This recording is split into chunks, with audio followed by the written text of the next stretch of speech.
Bom, nós vamos falar sobre estrutura interna do sistema operacional, dar um review sobre isso, né? Já falou lá quais são os tipos de sistemas operacionais que a gente tem, conceito de hardware e software, conceito de concorrência, né, que é a base do sistema operacional, é a concorrência. Vamos falar como que o sistema operacional funciona internamente, como é que existe essa proteção do sistema operacional para existir a concorrência, né?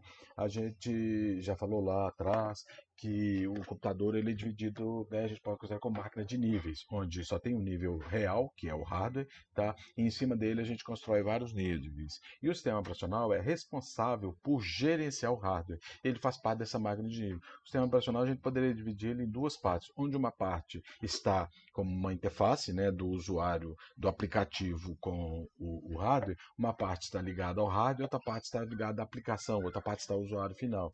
Então, como é que essa parte ligada ao hardware funciona? Como é que é feito esse gerenciamento, né? Como é que é feito esse nível de segurança para impedir com que um aplicativo, com que o processo escreva no lugar do outro, né?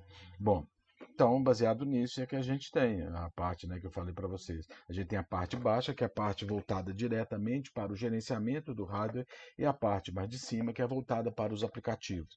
E a gente tem uma coisa chamada System Call, e a gente vai entender essa finalidade. São duas coisas importantes que a gente vai aprender hoje. O que é o System Calls e o que é o kernel. Tá? O kernel é essa parte voltada para o hardware. O System Call é que permite esse gerenciamento de quem é que pode acessar o kernel ou não. Então, a concorrência que eu falei para vocês é você programar o sistema para que ele execute vários processos de concomitantemente em concorrência, porém, como processador um só, eu vou dividir o tempo para cada um, vai ser time slice, e como é que eu vou impedir um processo estrague a execução do outro, né? Então, a primeira coisa mais importante é o kernel do sistema operacional. Então, vocês vejam, por exemplo, o Linux, né? A gente tem vários Linux, né? Várias distribuições de Linux, mas são chamados Linux. Eu tenho o Ubuntu, eu tenho o Debian, eu tenho o Debian, eu tenho o Mint, né? Eu tenho vários sistemas operacionais, tá? Vários Linux, várias distribuições. O que eles têm em comum? O mesmo kernel. O kernel é o mesmo. O kernel é o cérebro do sistema operacional. O Windows tem kernel? Tem. Só que o Windows do kernel é proprietário. E eu não consigo, então, reescrever no kernel do Windows. Eu não preciso, não consigo mudar o kernel do Linux. Né? Então, o kernel é a parte mais baixa do sistema operacional. Ele é o cérebro do sistema operacional. Ele é a parte que gerencia o hardware mesmo, gerencia todo o funcionamento do computador. Tá? Bom, o kernel ele está em cima do software, né? Ele possui várias bibliotecas para a gente falar isso, e cada sistema operacional tem o seu kernel, que eu falei para você. O kernel do Linux é diferente do kernel do sistema operacional, por isso diferente do Windows, por isso que aplicativo for o Windows não pode ser aplicativo for Linux. Você tem que fazer aplicativo para cada plataforma diferente, porque o kernel é diferente, o gerenciamento dos periféricos é diferente, o endereçamento dos periféricos é diferente nessas plataformas. A grande vantagem das distribuições no Linux é usar o mesmo kernel. O que vai mudar de um Linux para o outro é o comando, mas o acesso aos periféricos são basicamente o mesmo. Tá?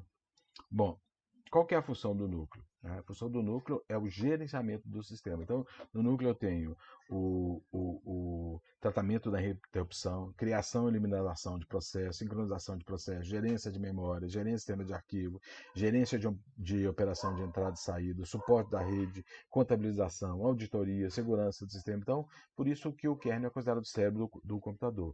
Ele roda tudo isso. Então, eu tenho que criar uma proteção ao kernel. Então, é, é, como é que eu divido os modos de acesso ao kernel? Eu tenho o modo usuário e modo kernel. Quando um processo é criado, ele pode ser modo usuário e modo kernel. O modo usuário é o modo de instrução de um processo comum.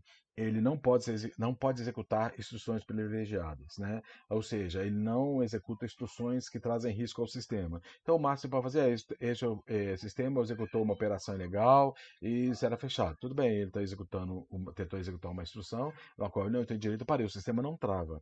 Agora, no kernel, ele utiliza extrações privilegiadas. Então, quando, por exemplo, tem uma exceção daquela famosa tela azul do Windows, tá? É porque ele executou uma instrução em modo kernel e travou o sistema. Como ele travou, ele não poderia garantir a integridade do sistema, ele desligou o sistema e deu a famosa tela azul.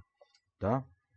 Bom, então, chamada do sistema é o kernel que faz diretamente ao sistema, tá? Então é o modo kernel. Chamada da biblioteca é o modo usuário. O usuário executa bibliotecas do aplicativo, tá? Então, qual que é a diferença?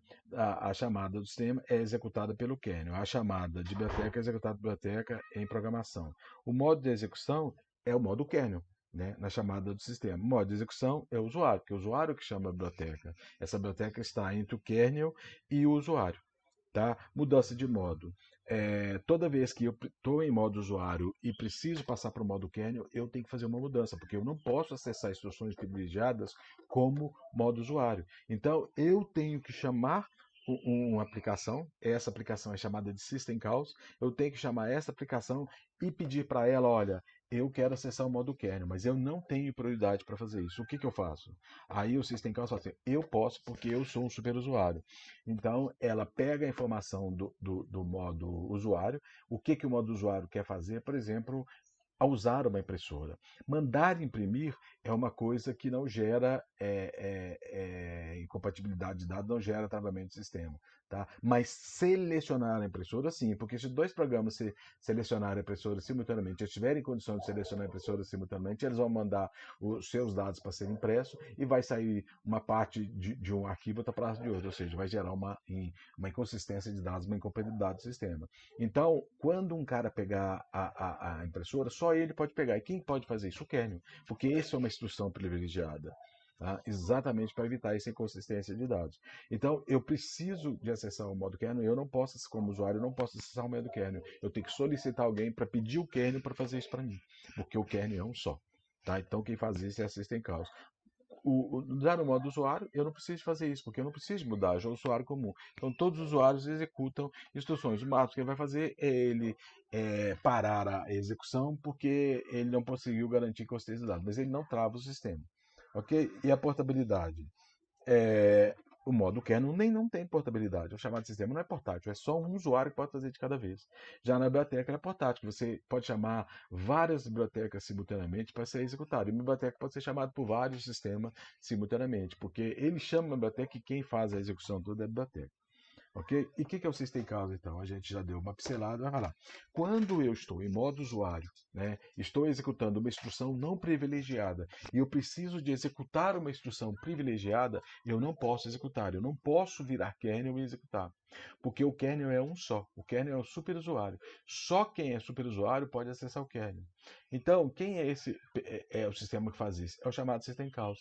É uma biblioteca de sistemas que fazem o acesso ao kernel para mim. Então, quando eu preciso, o usuário comum precisa de acessar o kernel, ele dispara uma System Calls, chama a System Calls, fala, System Calls, eu preciso de acessar a impressora. Aí a System Calls chama a biblioteca de acessar a impressora e solicita o kernel fazer isso. Ah, eu preciso gravar num disco.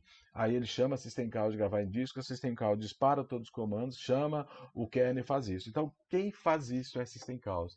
E uma System Calls só pode chamar o kernel, um kernel de cada vez. Uma System Calls não pode ter duas, três System Calls chamando o kernel simultaneamente.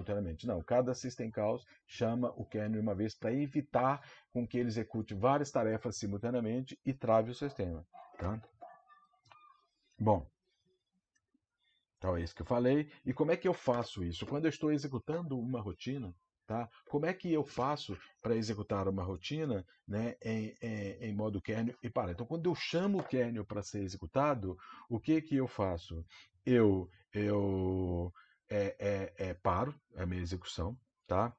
Salvo o meu conteúdo no registrador, aqui, está isso aqui. Chama System Calls, né? Olha, System Calls, eu quero que você solicite a impressora para mim. A System Calls vai lá, chama a rotina de impressora, trata ela, o que eu tenho que fazer? Você tem que chamar o System Calls dessa maneira, assim, assim, assado e tal. Ele vai seguindo aquele espaço, chama o System Calls, para dizer, olha, o processo tal está querendo a impressora. Ah, bacana. Ele vai lá, conversa com a impressora, vê se está tudo ok, está tudo beleza? Tá tudo beleza. Bom, ele manda a resposta para o System Calls, o System Calls vira e fala, olha, a impressora agora é sua. Aí o System Calls carrega todo o sistema operacional e direciona a impressora direto para ela. Só ela pode usar a impressora naquele momento. Tá? Aí o sistema vai e continua imprimindo. Acabou a impressão, acabou, o System Calls vai lá, chama o kernel e fala, kernel, acabou a impressora está liberada, pode passar ele para outro processo. Aí o kernel faz isso. Tá? Então é como se fosse uma subrotina, tá? De carregamento. Bom, os termos System Calls, né, ele é normalmente usado no Linux, tá? No Windows a gente tem as APIs, que é a mesma coisa, tá? A mesmíssima coisa, tem a mesma função, só que no Linux, como ele veio do Linux, né, o Linux é um sistema operacional mais antigo que o Windows, então ele é chamado de System Calls. No Windows eles resolveram chamar de API, só isso. Tá? Mas ele tem as mesmas, call, exit, time, são System Calls, né, que no Windows é chamado de uma maneira, no Linux é chamado de outra. Para evitar um pouco dessa bagunça, o pessoal sentou e começou a desenvolver o padrão que é chamado padrão POSIX. O que esse padrão POSIX tinha a finalidade? De uniformizar as chamadas System Calls, fazer com que a API ou System Calls fosse a mesma coisa. Então, existem alguns comandos hoje que foram desenvolvidos em cima do padrão POSIX, Portable Operation System Interface for Unix, tá? Que são comuns. Então, por exemplo, a gente deu um dir lá no laboratório, a gente vai usar o dir, a gente vai usar o CMD, a gente vai usar o copy, tá? Esses são comandos que são baseados no padrão POSIX. Se eu usar esse comando no Windows e no Linux, ele vai fazer a mesma coisa, tá? E aí veio a linguagem de comando, que foi baseado no padrão POSIX. Aí eu já disse para vocês que o sistema operacional, ele, na verdade, a interface gráfica é uma interface, é um programa adicional. O sistema operacional é desenvolvido para linha de comandos. Aí eu instalo uma interface gráfica e ele aí trabalha com o mouse. Tá? No Linux é muito perfeito. Tem várias interfaces gráficas. Tem o Groovy, tem o Gnome, tem o Mate, né? Eu tenho o Cinemanon, tem várias interfaces gráficas. No Windows, como ele é proprietário, ele só tem a interface gráfica dele. Tá? Então, a interface gráfica foi baseada no Shell. No Linux é chamado de Shell Linux. Né? No Windows é chamado de Shell Windows. No Linux é chamado de Shell Script. O Shell Script mais famoso no Linux é o BAT. E no Windows a gente usa o command.com ou CMD. Tá? Bom, é só isso, né? O sistema operacional, na verdade, trabalha com linha de comandos. Você dá comandos. Para facilitar, para deixar amigável as linhas de comando para o usuário final, o pessoal desenvolveu a interface gráfica. Né? Bom, linguagens do núcleo. O sistema operacional, falei para vocês, é desenvolvido em C e atualmente mais em C++. Por que ele é desenvolvido em C? Né? Olha, eu falei para vocês, possui cerca de 40 milhões, mas os sistemas operacionais mais novos são 40, eu falei bilhões, desculpa, são 40 milhões de código. E hoje tem mais de 40 milhões de código. Imagina, é muita coisa, gente. E por que uso o C ou C++? Porque são as linguagens estruturadas mais abertas possíveis. Porque me permite criar várias bibliotecas, ok? Bom, qual é a arquitetura do kernel? Como é que o kernel é construído? Tá? O primeiro kernel que surgiu era o kernel monolítico. Eram sistemas Linux lá no início, tinha poucos periféricos e tal. E o que eu disse para vocês? Os periféricos, o hardware em si, ele é gerenciado pelo kernel, porque está no nível mais baixo. Então, aparecia um kernel, eu pegava o driver dele, aparecia um periférico, eu pegava o kernel dele e jogava dentro do kernel. Aparecia outro, eu jogava. Aí aconteceu, os periféricos começaram a crescer. Aconteceu com o microkernel, ele começou a ficar bagunçado.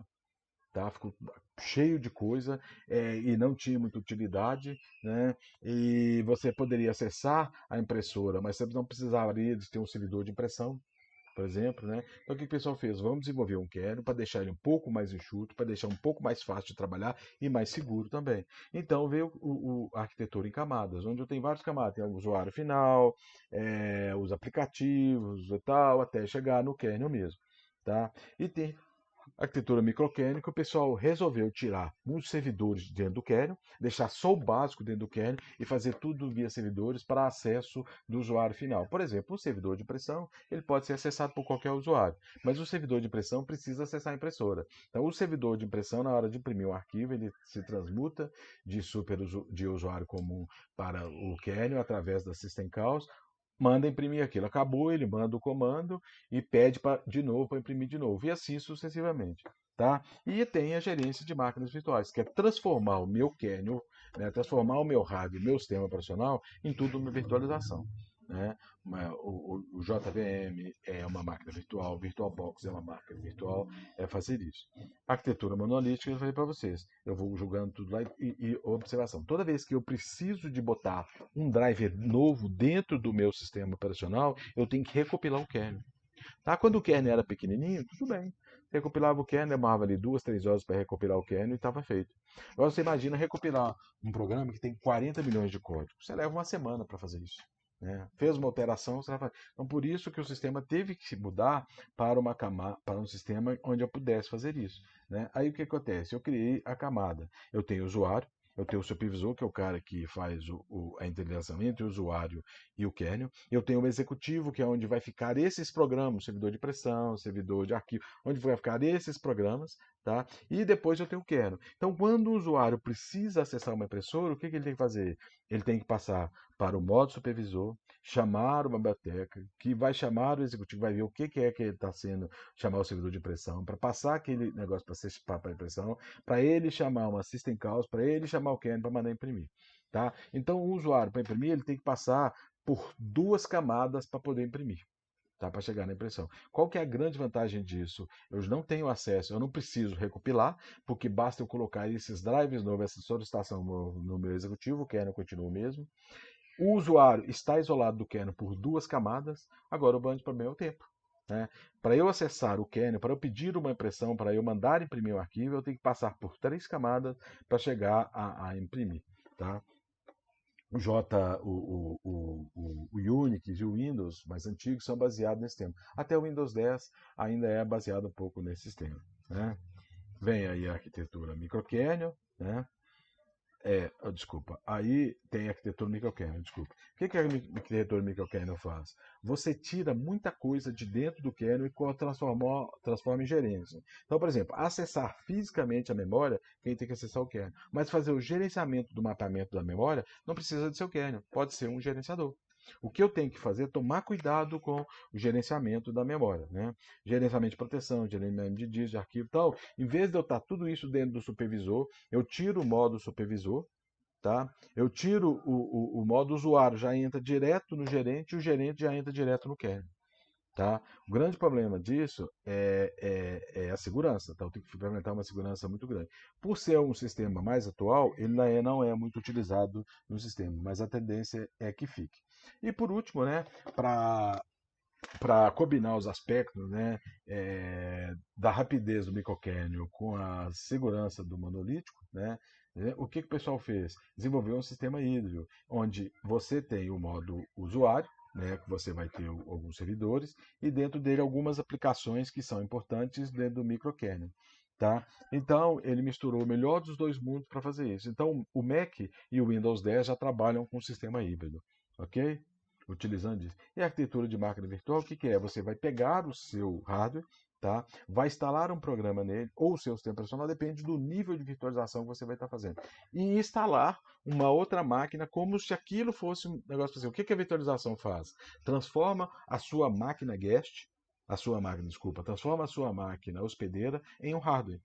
O sistema operacional guest, tá? A máquina guest, enxerga sua máquina hospedeira como um hardware. Tá? Essa é a grande tânia da virtualização. E eu posso fazer o que eu quiser, já que está tudo virtualizado. Eu posso instalar o sistema operacional, eu posso instalar aplicativo, eu posso instalar a virtual machine, e aí eu desenvolver um aplicativo em JVM e usar ele no Linux, no Windows, no Mac. Basta eu ter a JVM, que ela vai virtualizar aquele hardware para mim, para o meu aplicativo, e usar ele.